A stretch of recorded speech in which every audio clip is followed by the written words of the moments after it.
Hey, this is Josh for Retool.net, and in this video I'm going to talk about the new multicam setup in the new version of Premiere.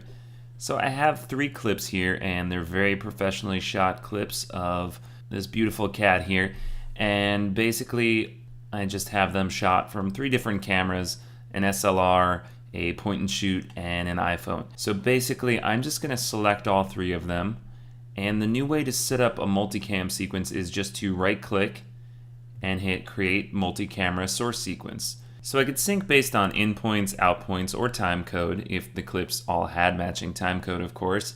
And there's a new feature here that says audio. And that means exactly what you think it might mean. It's a audio-based synchronization that's sort of like, say, a pluralize would do, that will automatically sync your clips based on the audio waveforms. So that's what I'm going to do here. I obviously didn't start these cameras at the same time, and they obviously don't have matching time code. So of course I could come in and manually find an action in the video and set an endpoint, but I'm just going to use the audio waveform to set up my multicam. And then you can choose whether or not you want to move your source clips to a process clips bin, and you could also choose whether you want to use your audio from camera 1, all cameras, whether you want to switch the audio based on the video, or you could set up a custom preset which will let you use a certain specific type of sequence. I'm just going to go back to camera 1, keep everything on automatic, and I'm just going to come up here to the video clip name. And this is basically what is my multicam sequence going to be called. So the default is video clip name plus multicam, but I could also come in here and use an audio clip name or a custom name, and I'm just going to call this multicam sequence and hit OK. And now I have a new sequence called multicam sequence, of course. So if I drag that into my main edit sequence, if I come and I double click on it, you'll see that I have my multicam set up. And then if I scrub through the source sequence here, you'll see I have my 3 cameras. Now if I go into the multicam, I can do that by clicking on the clip while holding command. I'll just double click and you can see how my sequence is set up. So I could of course come in here and trim it, or I could just do that in the edit. So I'm going to go to the point in the edit where all 3 cameras are on, which is right around here, and I'm going to do the same thing to the out point and go to the point at which all 3 cameras are still on, and I'm going to set an out point there. You'll notice it trimmed my clip in the timeline. So I'm just going to move that over and hit the backslash to frame that clip up. I expand it, you'll see I do get a video preview thumbnail. And you may think that basically I could come in here and start clicking on angles and start switching the angles, and you'll see I come to the sequence. That does work, but it actually stops the playback. So that's not the way I want to do this. So basically I could come in here to the program monitor, and if I click on the little button in the top right corner, there's a new feature that says multi-camera. And I could just turn that on, or I could use the keyboard shortcut of Shift 0, and that is 0 on the main part of the keyboard, not on the number pad. So if I hit Shift 0, I'll be in my multicam sequence. And then if I hit tilde on my screen, I could get a nice full screen representation of this. So basically what I can do is I could come in and I could start seeing how the 3 cameras sync up. And let's go to a nice part where we have a noticeable action. And you can see that the audio sync, there's not much sound going on in the recording of these clips. It was just basically some room noise and the occasional voice in the background. But you can see the audio sync did a really nice job of lining up the video. And then of course I could start choosing my angles. So I could do that in a number of ways. I can click on the angle. Of course I have to make sure I'm doing that in this side in the program monitor. So I could click on the angle I want to change to, or I could use keyboard shortcuts.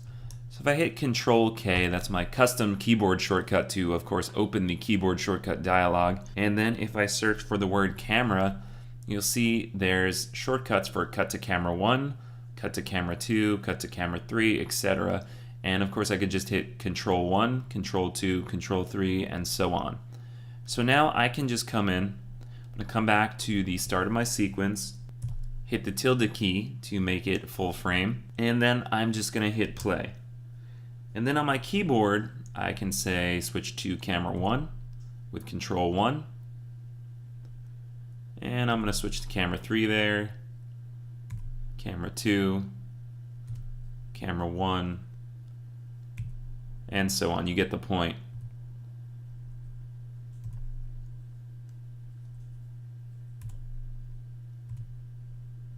Now if I hit stop and I come back and look at my sequence, you'll notice all those cuts were recorded. And I could just come back and play the sequence. And you'll also notice that the multi-camera monitor will show me which clip is active. Now if I come and look at the actual timeline itself, you'll see that I have a visualization of which camera is selected. So if I look at this clip, it says MC1, and you'll see the corresponding camera 1 is selected here. Same thing here, MC2, and here MC3. Now if I want to change the angle I picked after the fact, so let's say I want to change the starting camera to camera 3, I could right click on it in the timeline, go to the multi-camera menu, and just say camera 3.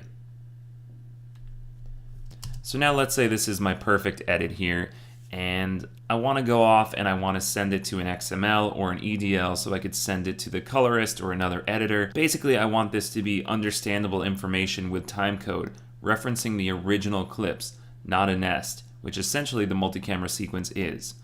So unlike CS6, in the new version of Premiere, I can actually commit my multicam. Now a little trick I like to do before I commit it is come in, select it, hold down Option, and then drag it up so I have a duplicate of my multi-camera sequence. And then of course I could come in and shut off video track 1, or I could just select all the clips and shut them off. And then I could come in here, select the duplicate sequence, and right click on it, go to the multi-camera menu, and choose flatten. And you'll notice now I have all of the original source clips. Now it's still showing me which multicam they're from because I still have my multi-camera below it. So if I were to come in here and delete my multi-camera clips and hit Shift 0 to leave multi-camera view, you'll notice now I have all my original source clips laid out in my sequence. If I hit Command plus to zoom in, you'll notice that they're all laid out in a row and they're all going back to the original source clip. So of course this is something I could send off to another editor or a colorist or anything like that. Now one thing I will say about the new audio synchronization is it is really nice for something like this, but it's not going to replace a product like Pluralize. So let's say you have a lot of cameras that are starting and stopping, and you have several sources, and cameras are missing chunks and things like that. Really, Pluralize is going to be your full-featured way to do something like this in terms of aligning the clips. And then you could come in here and set up your multi-camera sequence. But it will work for simple scenarios where the camera's on the same time, and even sometimes if there are some cuts in your footage. Just know it's not going to replace Pluralize. Now the other thing about audio-based syncing is that it doesn't have to be used for a multicam sequence. You can actually take separate audio clips, whether it's video and audio, or just audio. Let's say you had SLR audio and audio from an external recorder. You could sync those two sources and tell Premiere to create a new clip that is basically the video from the SLR and the audio from the external recorder, and just merge those clips. And of course you could choose to keep both tracks of audio or just use one of the two. Obviously in that case you'd use the external recorder. So just so you know, you can use this outside of the multicam workflow. All in all, the new multi-camera sequence is a lot better than the old, and especially the ability to flatten it is a much requested feature that I'm really glad that Adobe finally got to.